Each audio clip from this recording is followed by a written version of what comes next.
Mesdames et messieurs, bonjour et bonsoir, comme j'ai l'habitude de dire, partout où vous nous suivez. En tout cas, merci pour votre fidélité et votre accompagnement à travers les petits mots que vous nous envoyez. Nous vous écoutons. Aujourd'hui, nous allons plancher sur un sujet que vous avez souhaité parce que nous ne l'avons pas touché depuis là.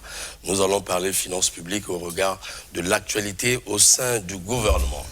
Il faut dire que depuis, dans son discours suivi dernièrement le 28 novembre 2024, le président de la République avait invité, n'est-ce pas, le gouvernement de la République de travailler pour mettre en place un compte unique du Trésor pour centraliser les recettes de l'État. Et dans cette lancée, dans cette perspective, le ministre des Finances avait écrit donc au directeur général de la Banque Postale pour la résiliation donc, du contrat GUP. Par la suite, nous avons eu à recevoir ou à voir la note de monsieur le Premier ministre qui interrompt donc cette procédure. Une action qui pousse les Congolais à réfléchir aujourd'hui, ça a chauffé sur la toile. Certains qualifient cela de désordre au sein du gouvernement. Pour certains, quand le Premier ministre a pris l'initiative, il faut que le reste des ministres se plient. Pour d'autres, c'est le ministre des Finances qui a les commandes de l'initiative au niveau de ce secteur. En tout cas, pour tout le monde, ce que le Congo vise, ou encore le gouvernement vise, c'est en tout cas l'assainissement et la protection des finances publiques, n'est-ce pas? Et donc, puisque ça gagne la toile, ça gagne l'opinion, nous avons invité sur ce plateau des collègues journalistes, un collègue journaliste bien sûr, avec certains intellectuels qui sont plus à présenter. Ici, nous avons Obombe Ngakoso, il est connu comme panafricaniste. En tout cas, il a pensé réfléchir sur cette question parce qu'il m'a dit les panafricanistes réfléchissent sur toutes les thématiques parce que lui, c'est un intellectuel en tout cas achevé. Nous avons Jephté Ngapula qui n'est plus à présenter, il est économiste, il vous alimente souvent et là il est dans son domaine. Je pense qu'il est dans le fond de cette actualité.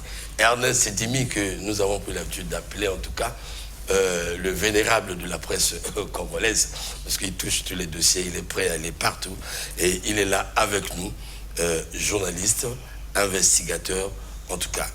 Bonjour chers invités. Bonjour. Voilà, merci pour l'invitation. Voilà, merci pour répondre à cette invitation en tout cas. Je vais commencer avec donc Jephté, toi qui es du domaine. Vous êtes au parfum de cette actualité qui emmène l'opinion à penser chacun comme il le veut.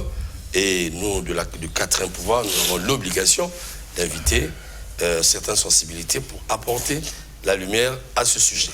Et donc, vous êtes économiste. Que dire donc, pour commencer par là, d'où est parti le problème? Merci, M. Romik, encore une fois. En février 2021, M. Caliste Nganongo, à l'époque ministre des Finances, s'est allié à la Banque Postale pour mettre en place une convention appelée GUP pour permettre à ce que la Banque Postale puisse réceptionner les recettes fiscalo-douanières.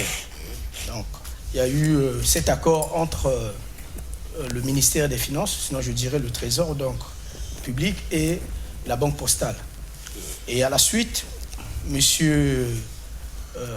Caliste est parti du gouvernement. M. Ondeli arrive. On est resté dans cette même logique. Il était important de signifier. À l'époque, c'était sous la couverture du Premier ministre, le feu Mwamba et paix à son âme. Et après, quand le gouvernement Makosso arrive, on est donc resté dans cette logique où la Banque Postale devrait gérer, ou sinon je dirais réceptionner les recettes fiscalo-douanières. Et jusqu'à ce que nous avons, je crois, de 2021 à 2025, donc disons aujourd'hui, on est à plus de 5 ans ou plus de 4 ans qu'on est resté dans ce système. Sauf que quelque part, on a constaté que le GUP présentait également des limites. Donc il fallait revenir sur le système qui est pratiqué dans tous les pays, considérer le Trésor comme la caisse des caisses, qui est en réalité la banque de l'État. Donc tout renvoyé au niveau du Trésor, donc d'où la mise en place d'une politique de centralisation des recettes publiques, le CUT, qui a été même la volonté du chef de l'État, qu'il a rappelé le 28 novembre dernier dans l'Assemblée réunie en Congrès pour demander au gouvernement de travailler là-dessus. Et à la suite, nous avons assisté un peu à ce spectacle que nous connaissons. Alors, M. Nerzidimi, avant de rentrer dans le fond du problème, qu'est-ce qui emmène le chef de l'État alors que le système fonctionnait tel qu'il fonctionnait, tel que venait de le peindre? Certainement, il y a eu des besoins à l'époque pour loger les fonds par exemple, publics au niveau de cette banque postale. Mais qu'y a-t-il que le chef de l'État pense qu'il faut créer ce compte unique? Ce n'est pas une création, c'est comme ça que ça fonctionne dans le monde entier. Le problème est à rechercher dans le passé. Vous pouvez dresser le micro, je vous en prie. D'accord, voilà. Donc le problème est à rechercher également, dans le passé, c'est parce que le trésor public était, jusqu'à ce moment-là, la caisse unique du pays. Quelques éléments d'incohérence. À l'époque, on disait donc, le gouvernement a tiré les conséquences en attendant de mettre l'ordre dans la collecte et la centralisation de la gestion de cet argent de l'État, issu notamment des douanes et des impôts. D'où l'option GUP, avec le décret de Clément Mwamba, puis les arrêtés, les noms de Gadongo, puis j'ai vu un truc de 2021 de Ludovic Gatse, pour que l'argent de l'État soit payé dans un compte, dans un guichet unique qui est logé à la banque postale, qui n'est pas une banque commerciale de privé, c'est une banque de l'État. Vous voyez? Donc là, déjà, l'équivoque qu'il faut lever. La banque postale n'est pas la banque des particuliers, c'est la banque de l'État. C'est vrai, le Trésor, c'est la banque des banques, mais tant entendu qu'à l'époque, le gouvernement constate qu'il y a trop de failles dans la collecte et la sécurisation des fonds tels que ça devrait être, optant d'abord pour cette solution en attendant de régulariser la situation au Trésor, de mener la réforme qui s'impose quand le Trésor va répondre aux critères de collecte et de sécurisation des fonds avant la centralisation, ça repart. Ben vous savez, au Congo, les intérims durent jusqu'à 13 ans. Ah oui. C'est une situation ad hoc qui, malheureusement, a laissé les décideurs sur les lauriers. Et on se réveille un matin, on dit au président, non, il faut que l'argent revienne au Trésor dans la collecte et la centralisation. D'accord. Mais suivez bien le président. Il parle en termes de sécurisation et centralisation. Effectivement. Le président ne parle pas du compte unique du Trésor. Le président parle de la sécurisation et de la centralisation de l'argent au Trésor public. Il n'a pas dit que l'argent doit être obligatoirement maintenant, là, dès le 2 janvier, collecté par les trésors publics. Non. Non. Mais malheureusement, comme on a trop d'intellectuels dans notre gouvernement, on a trop d'intellectuels au Congo, chacun va dans son sens. Alors, le problème est parti d'où? Voilà. Je crée avoir des problèmes. Le problème est parti dès lors que le président parle. Le ministre des Finances oublie que la loi de finances de 2025 n'a pas fait allusion à ce mode de collecte. Il va citer une recommandation communautaire de 2011. Romix, soyons sérieux. La recommandation est prise en 2011. Elle n'a jamais été appliquée. Le Congo ne s'y est jamais conformé. Le Congo a négligé. Voilà que le président parle. On veut prendre ça comme superficie pour aller vite, et je vous dis très vite en besogne. Pourquoi je parle de très vite en besogne? Parce que, c'est vrai, le ministre André Chapeau, il a pu conduire certaines réformes au niveau du Trésor public. On a eu au niveau de l'organigramme, tout est bon. On a refait l'organigramme, on a nommé les cadres. De ce point de vue, en tout cas, chapeau. Maintenant, le problème, c'est que dans le cadre interne de l'infrastructure qui doit faire la banque des banques au niveau du Trésor public, alors, c'était juste au stade des intentions. Les gens disent, non, le président a dit, il faut faire. Ah non, c'est à vous les techniciens de vous retrouver sous la couverture de votre chef. Le président a voulu que ça soit comme ça, mais est-ce qu'on est prêt? Et c'est cette réunion qui a suivi après que le Premier réunion interministérielle. Oui, cette réunion qui a suivi après que le Premier ministre ait demandé au ministre des Finances de suspendre la révocation ou la résiliation de la convention GUP. Et c'est de là où sont partis tous les problèmes. Allez-y. On entend, pendant que, à la réunion du lundi... Au même moment, est-ce que la régie peut nous... 30 octobre lancer et 30 décembre, on entend que le gouvernement a constaté, on a mis en place une commission qui va réfléchir et qui va faire un rapport sur le niveau d'avancement des réformes, si on peut déjà faire quelque chose pour que tout soit fait au Trésor avant la résiliation du contrat avec la Banque Postale. Alors, pendant que c'est comme ça, on entend qu'il y a déjà un cadre du ministère des Finances qui est en train de chasser les gars qui collectent de l'argent au port, à Pointe-Noire, dans les régies financières. Et ça a causé ce que ça a causé. Les dégâts financiers ont été établis. L'argent ne rendait presque plus, aucune note. Et les usagers ne venant pas, les travailleurs perplexes, on ne savait plus ce qu'il faut faire.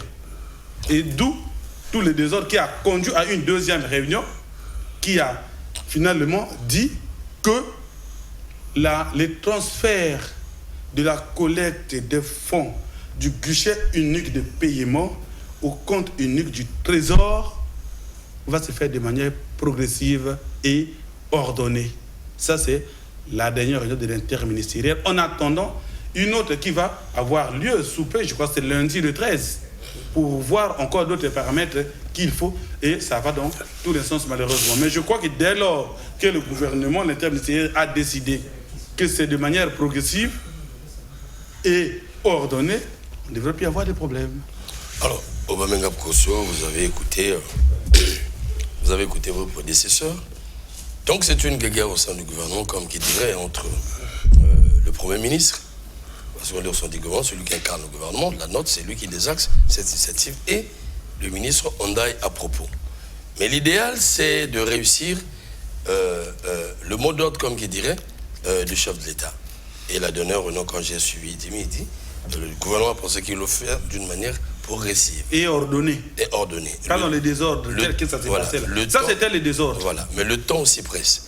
Est-ce qu'une prérogative réservée au Premier ministre ou au ministre des Finances? Voilà la question que les Congolais se posent. Qu'est-ce que vous en pensez? En tout cas... Arrangez un peu le micro vers vous. Ah, voilà. Là, c'est mieux, j'espère. Oui, oui. Voilà. Bon, moi, je suis très content qu'une telle émission soit organisée. Chacun avec ses compétences, ses connaissances, son expérience. Le premier sentiment que j'ai, c'est un sentiment de peine. J'ai une question que j'aimerais poser. Je ne sais pas si quelqu'un est capable de répondre. Qui est le capitaine du navire? C'est le Premier ministre. S'il vous plaît, je vais arriver. Qui est le commandant de bord? Vous savez, deux coqs dans une même basse-cour, on sait ce que ça donne. Nous avons des textes, mais à un moment donné, je l'ai déjà dit à plus d'une reprise et je sais ce que ça m'a valu, j'ai l'impression qu'on crée des textes pour le plaisir de créer des textes. Est-ce que la régie peut nous balancer le texte du Premier ministre? Oui, il y a quelques années, enfin il n'y a pas très longtemps, j'étais à Djambala, je suivais Radio Congo. C'est le regretté Richard Réhéni qui passait dans l'émission dominicale du regretté. Alors c'est bon, son nom ne me revient pas, c'est pas grave. Et il disait, depuis 2003, concernant les collectivités locales, nous avons tous les textes.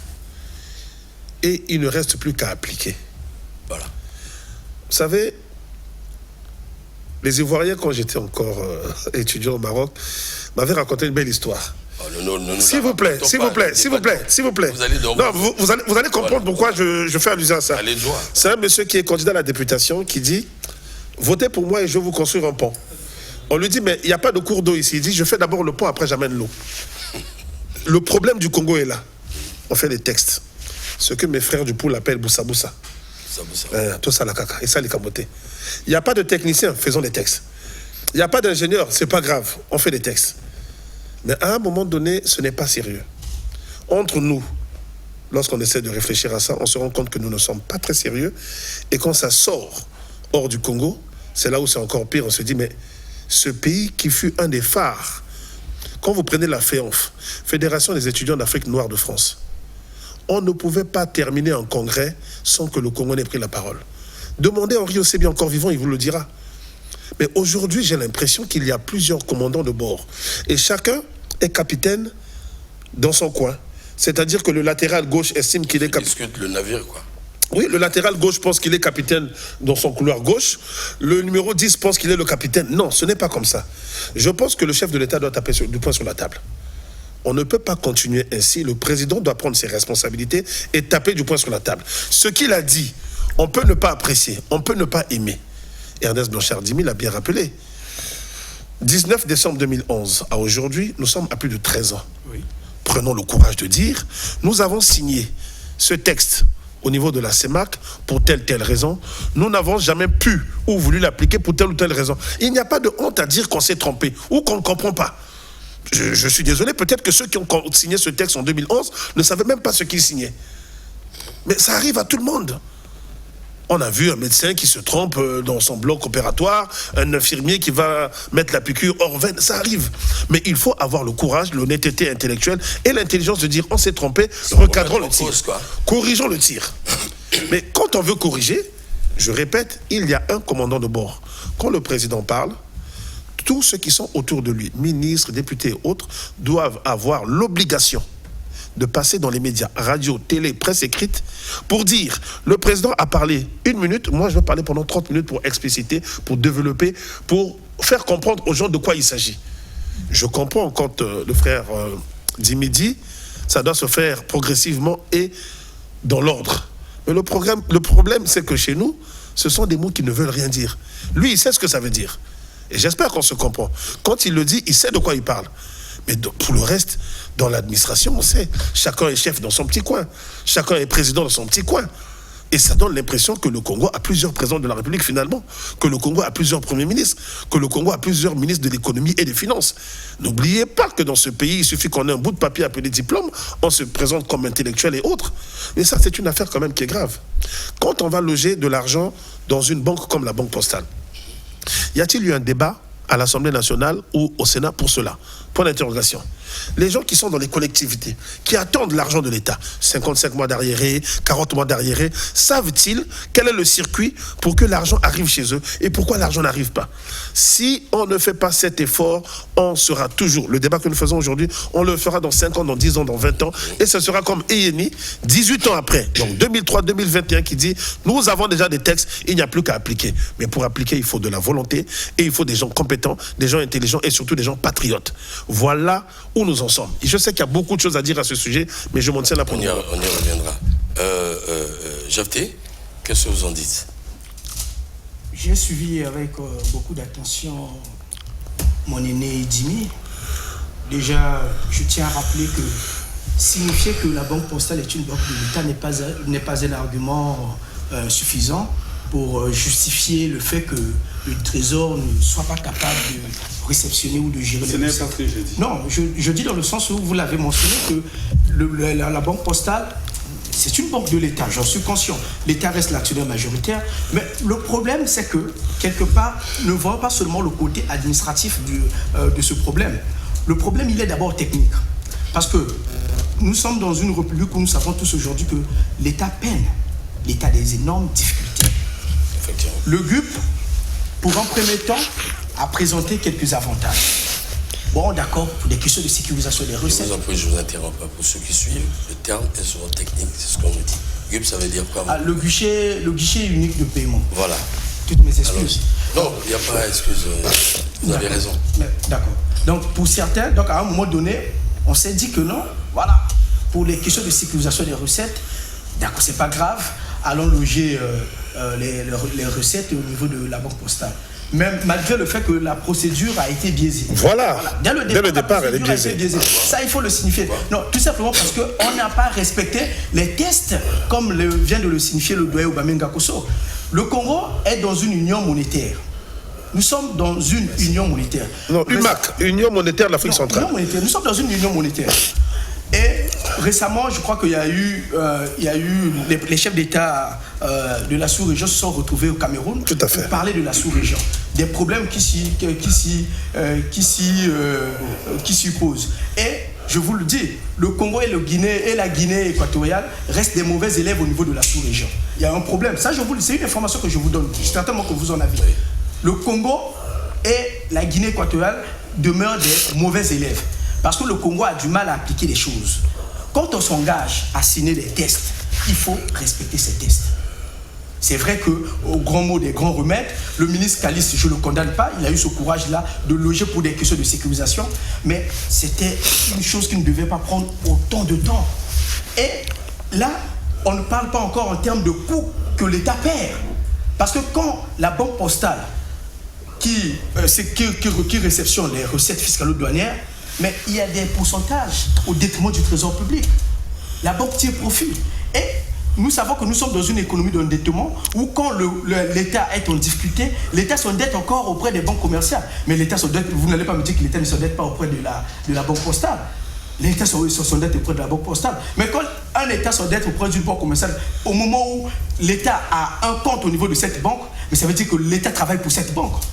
C'est là où je dis qu'il y a problème. Donc quelque part, l'État perd. Et s'il faut chiffrer, je dis bien, l'État perd au moins 9 milliards l'année du fait que la banque postale gère les recettes fiscales. Approximativement. Mais donc vous trouvez que le mal est profond, le mal est abyssal. D'où il faut mettre fin à ce système. Moi, je me suis interrogé. J'ai discuté avec un doyen qui est journaliste d'investigation. Combien il faut pour l'État congolais de digitaliser le trésor public pour mettre en place le compte unique du trésor qui va tout centraliser, qui va centraliser toutes les recettes de l'État. On parle de 3 milliards. 3 milliards 250 millions. Bon, imaginez-vous de 2021 à 2024. Bon, nous sommes en 2025. Combien l'État a perdu? Donc ça veut dire qu'il y a eu un manque de volonté. Il y a eu un manque de volonté de la part des hommes. Pour ne pas tout simplement dire que la faute, elle est républicaine. La faute revient à la République. Ça, il faut se le dire. Tous ceux qui sont passés par là, tous les décideurs, n'ont pas pu réagir. Parce que cette note date de 13 ans. 13 ans, effectivement. C'est grave. Et aujourd'hui, dire que le Trésor n'est peut-être pas capable de gérer comme tel, je trouve que c'est une raison qui n'a pas de place. Romy, oui. Non, moi, je crois qu'il faut qu'on revienne dans le sujet principal. Le Trésor, c'est la banque des banques au niveau de l'État. Exactement. Mais qu'est-ce qui a amené ce même État à quitter sa propre banque? Voilà. Pour se fier. C'est la question que j'avais posée. Au niveau de la banque postale. À la banque postale. C'est parce que l'État réalise qu'avec ma propre banque, je ne m'en sors pas. Il y a trop d'histoires, il y a trop de désordre. En attendant que je organise, je travaille avec la banque postale et la convention est faite. Je ne rentre pas dans le problème des procédures parce que je ne sais pas trop comment ça se passe au niveau des procédures pour ce genre d'opération. Alors, l'État sait qu'il sort de sa propre banque où il paye des fonctionnaires pour ce travail et qu'il va signer une convention pour donner la charge à une autre entité qui va faire le travail qu'elle devrait faire ses propres fonctionnaires. Ce travail n'est pas gratuit. Voilà. Mais cela n'empêche pas l'État d'accélérer les réformes au niveau du Trésor. Vous voyez, quand l'État quitte le Trésor pour donner l'argent, que ça soit collecté par la banque postale, ça veut dire qu'il sait que même s'il perd 9 milliards par année, c'est peut-être moins que ce qu'il paye au niveau du Trésor, si c'est fait par le Trésor. Parce que ce n'était pas le cas, non, dès les premiers mois, non, on paye trop avec la banque postale, repartons au Trésor, faisons des sociétés au Trésor. Et puis, on a parlé ici d'un texte de 2011. 19 décembre 2011. Mais au-delà, soyons sérieux, soyons un peu honnêtes aussi avec notre propre République. Au-delà, combien de ministres ont géré ce dossier? Pourquoi ce dossier aujourd'hui sort, non pas pour arranger les problèmes, mais pour en réalité créer même un clash au sein d'une même équipe qu'est le gouvernement? Mais c'est pourquoi les Congolais parlent du désordre au sein du gouvernement. Vous voyez? On parle au sein du gouvernement. Vous voyez? Ben oui. Alors, j'ai posé la question ce matin au ministre Mongala, qui est le porte-parole du gouvernement. J'ai même parlé de l'impression que ça donne un gouvernement des écuries. Il a donné la réponse qu'il a donnée. La faute, c'est aux fonctionnaires indélicats qui sortent les textes de l'État et les donnent aux mains inexpertes. Et ça a créé toute cette confusion. Il dit que c'est des problèmes normalement qui devaient être résolus internes. Et les débats n'auraient pas pris cette ampleur si les tests n'avaient pas fuité. Mais il oublie aussi qu'on est dans une conjoncture où les murs n'ont plus que des oreilles. Les murs ont maintenant les yeux. Donc ce que vous signez en cachette là, c'est déjà sorti alors que vous n'avez même pas encore fini les circuits administratifs. On sait déjà que qui ne savait pas qu'un tel va être nommé par... Écoutez, on sait aujourd'hui que dans 2 semaines ou 3 semaines, Obama Gakoso va être député, va être DG, va être ceci, c'est là. Donc ça, c'est des choses pour lesquelles il faut quand même gérer avec un peu de patriotisme. Voilà. Pourquoi nos ministres qui sont passés au niveau des finances depuis 2011 à aujourd'hui n'ont pas réglé ces problèmes? Ça, c'est la première question. Une véritable Deuxième question.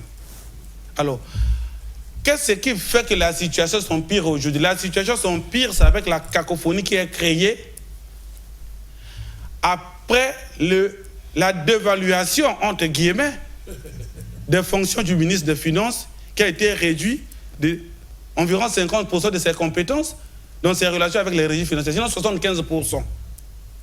Au lieu de retirer ou de donner toute la responsabilité à une seule entité, on a en réalité 2 ministres de Finances qui sont gâtés et on aille. C'est ce que j'ai dit, il y a plusieurs capitaines. Et quand vous avez plusieurs capitaines, c'est ce que Franco appelait la course au pouvoir.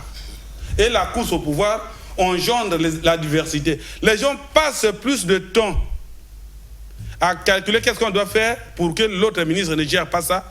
Qu'est-ce qu'on doit faire pour que les gens qui lui sont acquis ne gèrent pas ça. Effectivement.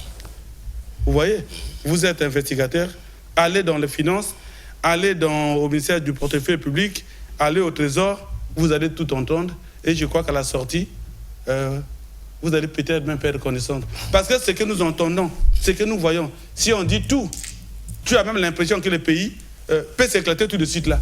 Parce qu'il y a trop de désordre. Mais on va pas faire la vie, c'est quand même. Avant. Voilà, je voudrais rebondir un peu. Voilà une volonté du chef de l'État qui prend de l'eau. Tous les Congolais ont suivi cette volonté. Je me pose la question. Le chef de l'État, quand il parle, c'est qu'il a fait le contour de la situation. On suppose. Il a des conseillers. Les mêmes ministres sont ses conseillers. S'il a un premier conseiller aux finances, c'est le ministre des Finances. S'il a un premier conseiller global, je veux dire, c'est le Premier ministre. Mais il a dit aux Congolais, au souverain primaire. Et quand il le dit, le premier réflexe des Congolais, c'est qu'il y a problème. Voyez-vous, lorsqu'il parle de loger de nouveau les fonds au niveau du trésor, du coup, pour un intellectuel, se pose la question, il doit y avoir un problème là-bas. Obligatoirement. Mais comment, pour une telle volonté, les ministres se divisent? Bon. Voilà. Vous savez, la politique, ce n'est pas la Saint-Valentin. Le 14 février, il y en a qui embrassent leur femme, leur maîtresse. Mais les finances, c'est pas aussi la politique. Hein? Attention. Non, alors ça, à mon humble avis, c'est une faute que nous commettons. Voilà. Tout est politique. Tout est politique. La politique, c'est ce qui va décider de tout. Faire une route, c'est une décision politique. Même si les populations en ont besoin, quand on signe le décret pour construire une route, c'est une décision politique. Faire passer votre Parlement de 125 à 155 députés, c'est politique. On peut penser que les collectivités, quelque part, ont besoin de plus de représentativité et autres. L'un des plus grands problèmes que nous avons dans certains pays, y compris le Congo, c'est que quand on parle d'économie ou de finances, on ne sait pas à qui s'adresser. Il y a un ministre dans la rue Bateke, il y a un ministre dans la rue Luango, il y a un ministre en Filou. J'aurais souhaité, à mon humble avis, qu'il y ait un ministre de l'économie qui va gérer les finances, etc., etc. Quitte à ce que, sous sa responsabilité, on nomme des directeurs généraux. 25, 50 directeurs, ce n'est pas très important. Mais un ministre de l'économie et des finances, point. Et du budget, ajoutez tout ce que vous voulez. Les autres vont s'occuper du commerce, du tourisme, etc., etc. Là, un ministère bicéphale, ça ne peut pas marcher. Il ne faut pas rêver, hein. Okay. Il faut être réaliste. Okay. Je complète. Par rapport à ce qui a été dit tout à l'heure, on a parlé de sécurisation. Voilà pourquoi je voulais garder ce volet pour ma deuxième intervention. Sécurisation, cela suppose que le ministre Kales Nganongo, à l'époque, n'avait pas confiance dans les services du Trésor public. On n'a pas besoin. Je crois plutôt, excuse-moi, je crois qu'on ne devrait pas raisonner dans ce sens. Ce n'est pas une affaire de Kalice Ngandongo, c'est une affaire du gouvernement. Non, je dis à l'époque, non, la décision d'aller au GUP. Moi, je parle de la décision d'aller au GUP. Je suppose que lui n'avait pas confiance dans les services du Trésor public. Je dis bien, je suppose. Je parle de cette période précise. Nous sommes aujourd'hui. Justement, on va y arriver. On va y arriver. On est resté dans cette même logique. Il faut comprendre que si le Premier ministre dit, d'une part, suspendez-moi ça, nous continuons. Et comme l'a dit Dimi, on va aller progressivement et de façon ordonnée. Jusqu'à quand on va y arriver. Moi, je voulais insister sur la question de la confiance.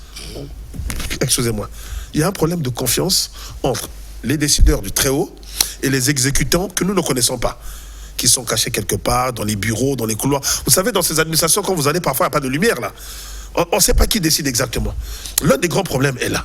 C'est la gestion de la ressource humaine. C'est la question de la gouvernance. Quand on veut gouverner... Il vous reste 29 minutes. Voilà. Quand on veut gouverner, qu'est-ce qu'on fait exactement? Comment on gouverne? Au-delà des textes, on gère d'abord des êtres humains. Au-delà de l'argent, on gère d'abord des êtres humains. L'économie doit être au service des hommes, avec grand H, et non pas au service de l'argent, si je puis dire. C'est une image que je prends. Bien, mais dans ce sens, est-ce que, à dire vrai, oui, la guéguerre est là? Non, mais la guéguerre est manifeste. Voilà pourquoi j'ai dit le président doit taper du poing sur la table. La balle est dans son corps. C'est un leitmotiv. Le président a dit ce qu'il a dit. Ça ne suffit pas. Non, monsieur Okilas, ça ne suffit pas. Attendez, je vous en prie. Nous avons l'impression que le président est invité à tout faire. Non, justement. Non. Moi, c'est pas ma vision des choses. Non, c'est ce que je dis. Je dis pas vous. Parce que partout, quand il émet une idée, ça pose problème dans l'applicabilité. Je veux faire constater cela. Il faut faire le ménage. Aujourd'hui, il y a une grogne au niveau du gouvernement à propos. JFT, est-ce que l'initiative du ministre des Finances pose réellement problème en tant qu'économiste? Parce que tout est parti de là. D'accord. En tant qu'économiste, le ministre des Finances reste dans la logique des choses. Il veut faire appliquer le test de la CEMAC, de la communauté, et de l'autre côté, respecter le souhait du chef de l'État. Il est resté dans cette logique. Pour ça, je ne condamne pas pour ça. Et à bien y regarder, je le félicite quand même du fait qu'il a eu ce courage-là de vouloir appliquer cette disposition qui date de 2011. Lui, au moins, il a eu ce courage de vouloir appliquer la chose. Monsieur Romik, quand le Premier ministre arrive, le Premier ministre Makosso prend la primature, il nous a parlé de 12 batailles. Et parmi les 12 batailles, il y a la bataille sur la restauration de l'autorité de l'État. Et cette bataille-là, c'était sa bataille clé. On a une année des élections présidentielles. Non, quand il arrive. Je dis, quand il arrive à la primature. Non, laissez-le d'abord. Non, parce que il y a quelque chose que je n'ai pas compris. Vas-y. Je dis ceci, quand M. Makosso arrive à la primature, en tant que Premier ministre, il lance ces batailles, les 12 batailles. Voilà. Parmi les 12 batailles, il y a eu cette bataille-là sur la restauration de l'autorité de l'État. Je crois que c'est même la bataille la plus importante, de son action gouvernementale. Restaurer l'autorité de l'État. Quand aujourd'hui, nous voyons ce qui se passe, quelque part, on peut se dire que le Trésor est défaillant, parce qu'il y a ceci, parce qu'il y a cela. Mais si l'État avait cette autorité-là, ce débat ne devait pas avoir lieu. La gestion de l'État n'est pas peut-être universelle, mais il y a de ces règles qui semblent être universelles. Le Trésor public reste par principe la banque de l'État, la caisse de l'État, la caisse des caisses. Vous ne verrez dans aucun pays au monde où une banque commerciale loge les recettes de l'État. Au moment où, quand l'État a besoin d'argent, l'État s'endette encore auprès de cette banque. Là, je vous dis à point, j'ai comme l'impression qu'il y a double emploi de la part de l'État. L'État paye des agents du Trésor qui ne font presque rien, puisqu'ils sont incapables de sécuriser des recettes, et l'État est obligé de payer une banque. C'est un manque à gagner au moment où l'État a besoin d'argent. Vous êtes journaliste, le doyen Ernest Lair, vous êtes dans les recherches. Aujourd'hui, vous savez que l'État est même dans les capacités de payer les institutions. Ça cause problème. Mais comment un État qui était capable de payer même certaines institutions de la République, parce qu'aujourd'hui quand on parle même de salaire, moi je ne parle pas de salaire, moi j'appelle ça des avances de salaire. Parce que tous ceux qui évoluent dans le secteur public ne sont pas fonctionnaires ou ne sont pas gérés à la fois. Il y a de ces fonctionnaires qui ont des mois d'arriérés, vous le savez aussi mieux que moi. Donc c'est là où je vous dis qu'il y a problème. Pour une gestion de trésorerie efficace et efficiente, il est grand temps, je dis bien il est grand temps, de quitter le GUP pour le CUT. Mettre les moyens en place. Le doyen Ernest n'est pas contre l'idée, il a même dit ça se fera de manière progressive et de manière ordonnée. C'est pas moi, c'est le gouvernement. Non, vous l'avez confirmé sur le plateau. Et je suis d'avis avec vous. Mais le problème, c'est que nous connaissons ce gouvernement-là, nous connaissons ces hommes-là. Quand on dit de manière progressive et ordonnée, ça peut nous prendre encore 5 ans. Ça sera toujours un manque à gagner pour l'État. Raison pour laquelle, certainement, le ministre Ndiaye a voulu booster les choses pour mettre en place ce projet-là. Romik, oui. Si le ministre Ndiaye a voulu booster les choses de cette manière, alors c'est dans le désordre. Parce qu'il devrait d'abord se demander, est-ce que les conditions dans lesquelles on se trouve nous permettent d'aller déjà directement au compte unique du Trésor? Quelles sont ces conditions? Alors, en fait, ça pour moi, c'est des coups d'éclat, c'est juste le populisme qu'on fait pour montrer qu'il y en a qui ne veulent pas. Parce que les conditions ne sont pas créées. Pardon. Attendez, je vais vous laisser évoluer. Oui. Quand vous dites conditions, c'est un vain mot. Il faut présenter ces conditions. Je vous ai dit, les conditions, je vous ai dit. Attendez, je vous en prie, je vais vous laisser parler. Quand le chef de l'État annonce cela, n'a-t-il pas constaté qu'il y a des problèmes au niveau de ces conditions? Romik, vous parlez... Voilà. Parce qu'il faut qu'on fasse comprendre. Vous parlez à un journaliste d'investigation. Voilà. Et vous savez comment les mots, les ministres se bousculent pour que le président, quand il parle à la nation, retienne un chapitre qui concerne son secteur. Et le discours du président, c'est l'assemblage des tonnes de fascicules que chaque département envoie. Le cabinet du président de la République fait une mouture, on voit ce qui est important et ce qui n'est pas important. Mais rien ne vous prouve que ce que le ministre là dit là-bas est vérifié ou vérifiable sur le terrain. Le micro. Vous voyez? Alors, quand cela arrive, le président dit par rapport à ce que le ministre technique a envoyé. Ah bon. Alors, voilà pourquoi, comme il y a aussi des choses qui se font, chacun veut aussi faire montrer qu'il travaille. On ne tient pas parfois compte des conséquences ou de la réalité sur le terrain. Vous savez qu'au niveau des régies financières, il ne reste plus que le trésor public au ministre Ndiaye. Vous voulez qu'il dise quoi? Que la seule institution qui gère l'argent... C'est un service, c'est pas une institution. Bon, vous comprenez, la seule administration ou le seul service qui gère l'argent reste là de manière fantôme. Non. Il fallait plutôt que le ministre Ndiaye travaille avec ses techniciens. De la même façon qu'il a déjà réussi à faire la réforme au niveau de l'organigramme et qu'il devrait continuer à voir qu'est-ce qui manque au niveau de l'intérieur de cette maison, au niveau des équipements informatiques, au niveau de la résolution des problèmes d'interconnectivité et autres pour basculer pour que si un fonds rentre, peu importe l'endroit, mais pour le compte du Trésor public, que même dans le téléphone du ministre Ndiaye, ça clique, il sait qu'il y a 1 million qui est rentré à Mosaka pour le compte du Trésor. Mais pourquoi une telle question, la question financière, intéresse tout le gouvernement? Attendez, nous avons vu beaucoup de ministres bénéficier des... Ça n'intéresse pas le gouvernement, ça intéresse les Congolais. Non, je dis ici, ce n'est pas un conflit congolais, c'est au sein du gouvernement. Ce sont des finances initiatives lancées par le chef de l'État, nous avons tous suivi. Oui. Pourquoi ça fait un remis au sein du gouvernement? Voilà un son de cloche qui dit ceux qui protègent, je vous dis comme nous le disons... Vous ne m'avez pas laissé terminer, hein, Robert? Moi, je pensais que non, c'est une question, vous pouvez terminer. C'est dire que... Personne, vous ne trouverez personne au gouvernement qui soit contre le GUP, qui soit aussi contre le CUT. On fait comment alors? Le problème c'est quoi? C'est que le gouvernement a adopté pour une posture ad hoc le temps d'aménager ses structures d'accueil au Trésor et ses personnels. Est-ce que les personnels du Trésor sont déjà formés au moment où nous parlons pour s'adapter à cette logique de restauration du compte unique du Trésor? C'est ça la question. S'il te plaît, Romik. Que dit le patron du Trésor? S'il te plaît, Romik. je voudrais dire ceci. À la réunion du 30 décembre, l'interministériel a décidé quel rapport a demandé au ministre Fondaï de mettre en place une commission qui va rédiger le rapport sur le niveau d'avancement de la réalité sur le terrain pour voir qu'est-ce qui est fait, qu'est-ce qui reste pour qu'on aille réellement au principe de compte unique du Trésor. Mais que dit ce rapport? Fouillé. On est au stade des intentions, au niveau d'intérieur, je ne parle pas de l'organigramme, au niveau intérieur, au stade de l'intention. Rien n'est fait. C'est maintenant le moment de montrer que comme ceci n'est fait, ceci n'est pas fait, ceci n'est pas fait, voilà ce qui reste à faire. Ça peut nous prendre combien de temps? On rassure les gens au lieu de se mettre à palabrer toute la journée ou de se diviser au sein du gouvernement. Effectivement. Monsieur, non, monsieur, monsieur on laisse savoir. D'accord, pas de problème. Monsieur Romic, vous savez, c'est parce que nous sommes un peu plus orientés sur, je dirais un peu le débat entre le GUP, le CUT et autres. Déjà, je vais, le doyen Jimmy le sait, je vais vous le préciser, vous le savez certainement. Au Congolais qui vous suit.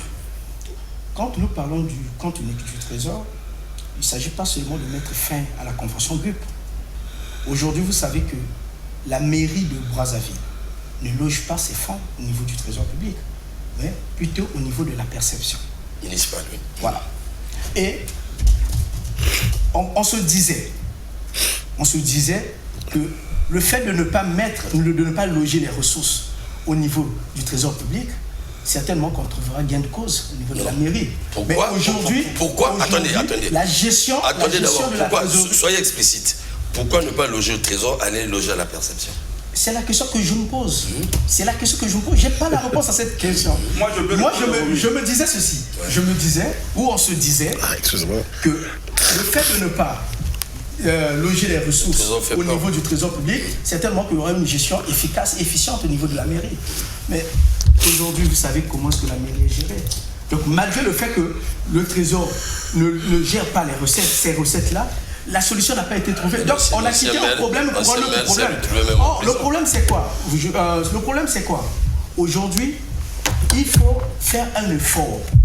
Il faut aller vers cette réforme le vite tôt possible pour faire du compte unique du Trésor, l'instrument de centralisation des recettes publiques. Excusez-moi, doyen Ernest.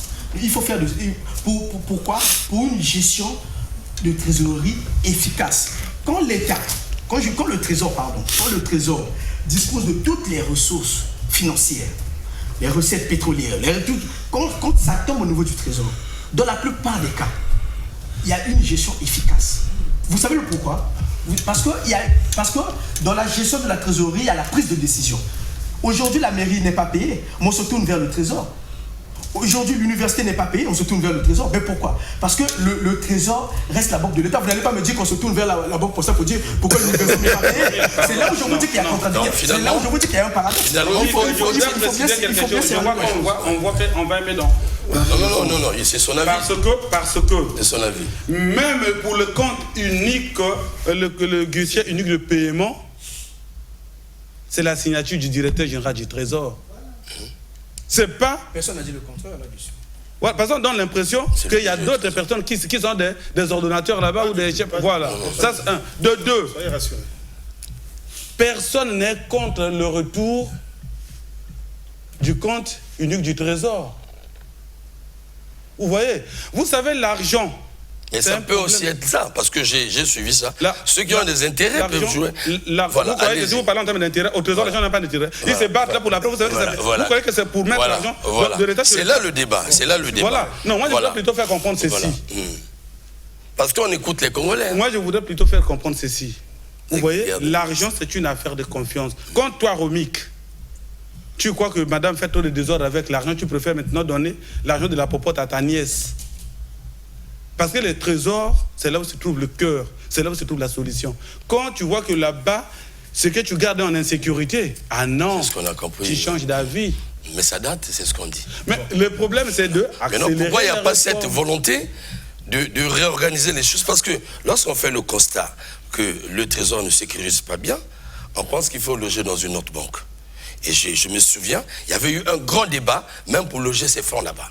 Et les économistes sont montés pour dire, ah non, dans tous les pays, les fonds publics sont logés au niveau du trésor. On dit c'était, je vous en prie, c'était temporelle. C'est une situation mais on constate que juste pour un temps. De là jusqu'ici, vous avez cité des années ici. Oui. Alors, lorsque le président, j'insiste encore, prend l'initiative, donc le président n'a pas réfléchi. Il n'a pas eu des fiches, il n'a pas vérifié la situation. Je vous en prie. Maintenant, si, tel que ça résonne, est-ce que les Congolais ne doivent plus redonner vie à leur trésor? Non, monsieur Okila, est-ce qu'il n'y a pas question? Voilà, je vous le laisse d'abord répondre. Vous savez, malheureusement, c'est des questions que je pose. Malheureusement, depuis 20 ou 30 minutes, on répète les mêmes voilà. Je suis désolé, je vais mettre les pieds dans le plat. On répète les mêmes choses. Le constat est fait. Les constats sont faits. À un moment donné, il faut aller de l'avant. Quand vous allez au Maroc, il y a une école de douane. Vous savez comment fonctionne cette école? La plupart du temps, elle est fermée. C'est la direction générale des douanes qui s'adresse à son ministère de tutelle pour dire cette année, 15 minutes, 25, 35 000 personnes vont partir à la retraite.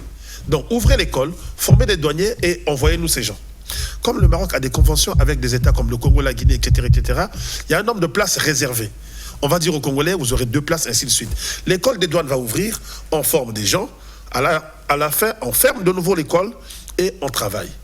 Nous n'avons pas d'école d'ingénieurs. Je ne parle pas des écoles privées. Nous n'avons pas d'école d'ingénieurs. Le mot digitalisation a été utilisé ici. Moi, je note au fur et à mesure les mots. Qu'est-ce que je remarque dans ce débat? On parle argent. Oui, c'est le nerf de la guerre. Oui, non, je veux bien. Voilà. Mais si vous ne digitalisez pas, on n'ira nulle part. Le Congolais semble être allergique à la digitalisation. Non, s'il vous plaît. Mais justement, c'est ce que je veux dire. Mais, voilà. Mais pourquoi s'il vous plaît, monsieur Dimi, ça, moi, je l'ai déjà dit. Voilà pourquoi je dis, allons de l'avant. Aller de l'avant, c'est de nous sortir des documents et de nous dire, c'est bien de nous dire qu'il faut 3,250 milliards. Mais pour faire quoi? Quand, comment et avec qui? Voilà. Si on répond à ces questions, on met les choses en avant, on crée une école d'ingénieurs en complément de l'ENSP. Parce que nous n'avons que l'ENSP et je peux vous dire que toutes les spécialisations en informatique, parce que tout à l'heure je vous ai bien dit que la politique ça commande tout. On peut parler de l'argent du matin au soir, mais c'est la politique qui commande tout. Nous avons un gouvernement, c'est ce gouvernement qui devrait avoir le courage de dire ce que l'université forme aujourd'hui, ce n'est pas suffisant pour les besoins de la nation. Disons-le, ne nous cachons pas derrière les mots. Et si on crée cette école, c'est de là que sortiront les cadres pour le trésor, pour la douane, pour les impôts, peu importe. Est-ce que la réponse est l'école? C'est une réponse. Non, s'il vous plaît. Précise. Regardez. Voilà. Est-ce que ce qu'on est en train de dire, ce ne sont pas les cadres qui manquent. Non, attention. Il y a cadre et cadre. Quelqu'un peut vous dire je suis informaticien, en réalité il sait faire Word et Excel. Je n'ai pas dit le contraire. Je n'ai pas dit le contraire. Il suffit pas de sortir de l'ENAM. Non, c'est les cadres. Si on triche, on peut avoir un concours dans ce pays. Donc il n'y a pas de secret. Non, ne nous voilons pas. Ne niez pas. Non, nous voilons pas. Formons des cadres qui vont aller travailler. Moi, je vous ai bien dit qu'on peut avoir un cahier de charge et on dit les 3,50 milliards, le Congo peut les trouver. Et on ferme les gens vont sur le terrain. Et s'ils sont incapables, on les met dehors. Le jour où nous avons présenté le livre en compagnie de M. Ngapula, je me suis adressé à des cadres des régies financières. Il y a quelqu'un qui a parlé de contrat de performance. Mais ça, on n'en parle pas. On est seulement en train de dire, ministre... C'est pas question de rigueur. Ah, mais la rigueur, c'est tout ça. C'est tout ça, la rigueur. Il faut un contrat de performance. Celui qui est incapable de travailler, on le balaie. Je suis sûr, je vois des Congolais, des cadres, le Congolais a des financiers. Ça ne suffit pas d'être cadre. On peut être cadre de porte ou de fenêtre, ça veut rien dire. Le problème, c'est dans la pratique. Nous luttons contre des antivaleurs. On voit les scandales financiers. Ce sont des mots. Voilà. Ce sont des mots. Nous vivons les scandales financiers. Mon cher Okilas. Souvent, je vous en prie, vous allez constater que c'est parfois des gens chevronnés intellectuellement. Pas toujours. Donc, il y a connaître et pratiquer. Ça relève maintenant de la morale, de l'éthique de la personne. Non, vous êtes trop gentil avec ces gens. Non. Si, allez former encore des cadres alors que nous ils vont en former justement. Oui. Monsieur Romic. Gérons bien le temps. D'accord.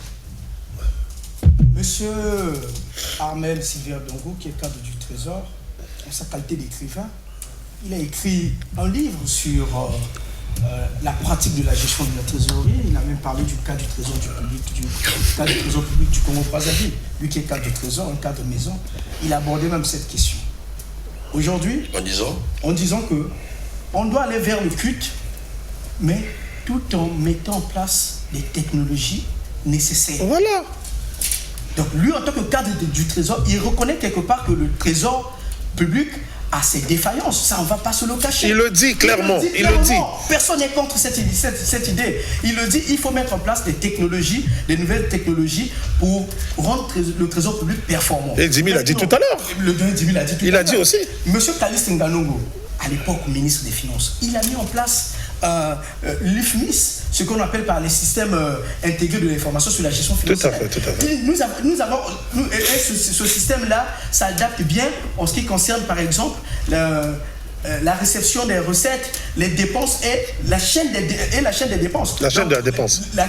Donc l'encaissement des recettes, le décaissement et la chaîne des dépenses. Donc vous voyez qu'il y a un travail qui a été déjà fait. Le problème, c'est qu'on doit s'appuyer de ce travail-là pour rendre le trésor public encore plus performant. Maintenant, le problème, c'est que si on reste dans un discours purement politique, c'est ce que je crains. Si on reste dans un discours purement politique, par exemple, moi je vous ai dit en amont que le débat est technique. Il faut bien qu'il y ait des techniciens. Le débat est un journaliste d'investigation, c'est un sujet qu'il maîtrise très bien. Si on décide de rester dans des discours politiques, croyez-moi, jusqu'en 2030, on va rester dans cette logique-là où il y aura commission, rien ne suffira. Et ça va profiter à qui? Voilà. À qui va le domaine des profiter. finances. Et reste à savoir, si il n'y a pas une alliance qui ne dit pas son nom concernant même le BUP. Je ne sais pas. Je dis vous ne savez pas, c'est ce qui me poussait à m'interroger. De toutes les façons, qui gagne dans cette histoire? Parce que quand le chef de l'État monte au créneau, j'insiste. Vous revenez toujours sur le chef de l'État. Non, mais c'est le point de départ. Parce que. Monsieur Romik, j'aimerais bien terminer sur un point qui, pour ne pas que ça m'échappe. Le doyen Ernest a parlé il a évoqué un exemple. Si votre femme gère mal l'argent, vous êtes obligé de donner à votre nièce. Non, il n'a pas dit que vous êtes obligé. Vous pouvez le faire. Vous pouvez le faire. Voilà. Attention. Hein. Et vous allez donner à la nièce pour le bon. Si vous donnez à la nièce, pour un temps, supposons, la nièce qui gère l'argent, avec le temps, moi je trouve que quand on reste dans cette logique-là, on n'est plus libre. Ce n'est plus vous qui gérez votre foyer, c'est la nièce qui gère votre foyer. Donc si vous avez une femme avec qui vous dites que non, avec cette femme je ne peux pas évoluer, la meilleure des manières à faire c'est de se débarrasser de cette femme. Donc si les cadres de ce trésor public sont un fléau pour le trésor public, débarrassez-vous de ces cadres. Mais je parle de contrat de performance de formation. Vous dites que nous avons des cadres. Capable de gérer le trésor public. Que je donne la parole. C'est aussi simple que ça. Je vous en prie. Avant que je donne je vous en prie, pas passionner un peu. Je vous en prie. C'est un débat. Il faut dire quelqu'un du domaine des financements avait dit. Vous avez parlé de la digitalisation. Oui. Tout le problème du Congo se pose en ces termes. Il y a une mauvaise volonté, les gens ne veulent pas arriver à... On le sait, on sait pourquoi. Parce que je suis informaticien, je sais de quoi je parle. C'est question de fond. Il y a un monsieur Cédric, un Pointe-Noire qui s'est rapproché de moi qui me l'a dit. Tout le combat du Congo, c'est digitalisé. Une fois, je me suis rapproché de la CREF dans mes travaux. J'ai vu comment ils ont réalisé, c'est pas la pub, c'est la digitalisation. Aujourd'hui, ils maîtrisent tous les fonds, en tout cas du fait de la digitalisation. Pourquoi alors un grand trésor comme le nôtre on sait pourquoi. Ne peut pas.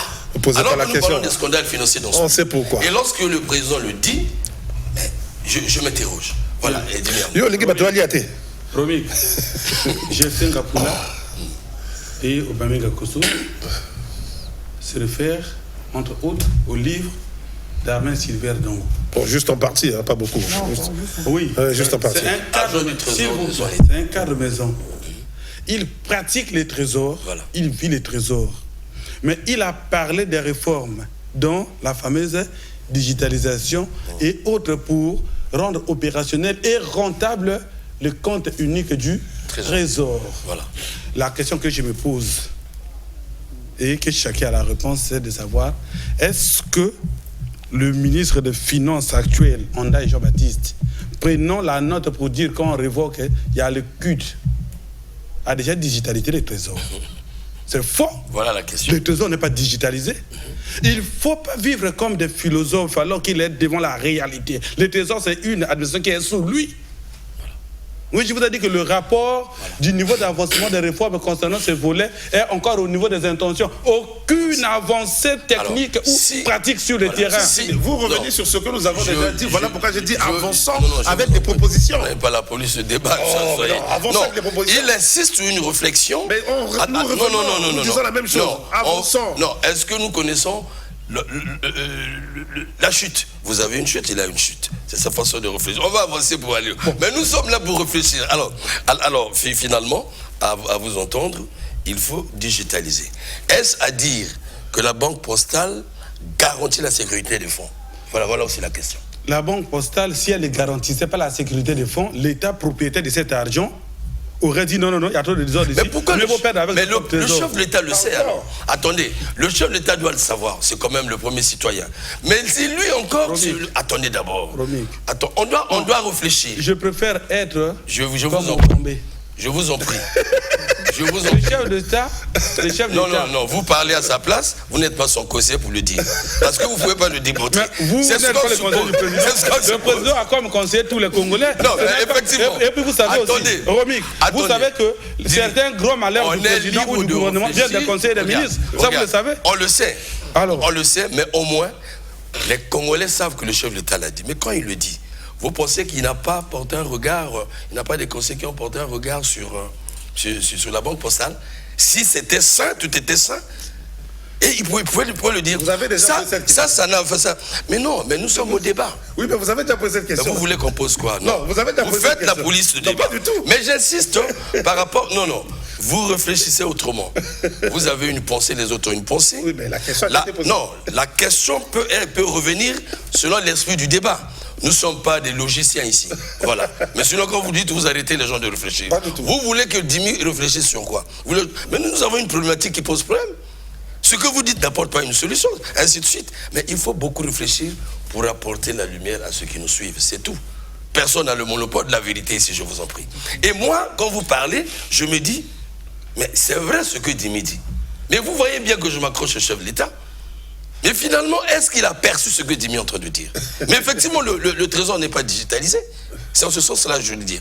Mais s'il sait que la banque postale garantit la sécurité, pourquoi vouloir déposer ces fonds de niveau-là? Voilà. Moi, je pense qu'il y a des problématiques. Voilà. Mais effectivement, le trésor n'est pas digitalisé. C'est un grand danger si on fout les fonds là-bas. Voilà. Moi, je vais chuter. Je sais que ça on doit chuter d'ailleurs. Il nous reste 4 minutes. Je sais que ça nous reste plus assez de temps.